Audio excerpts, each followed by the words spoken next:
Je ne l'ai pas rendue paralysée exprès. Elle est juste trop fragile. Je rentre chez moi. Un garçon de 16 ans a violemment agressé une fille du même âge, la laissant aveugle et paralysée.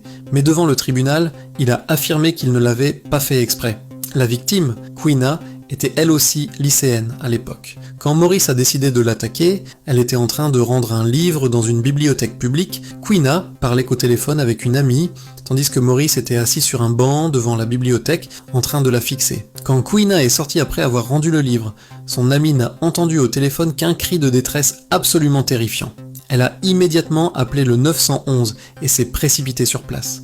La scène était couverte de sang, le téléphone de Queena avait été brisé en deux, et l'autre moitié se trouvait sous une voiture Maurice, se tenait devant le tribunal avec assurance, convaincu qu'il n'écoperait jamais d'une peine de prison à vie puisqu'il n'avait que 16 ans, et que la victime était encore en vie pendant que la famille de Queena exprimait sa douleur, il se permettait même un sourire arrogant.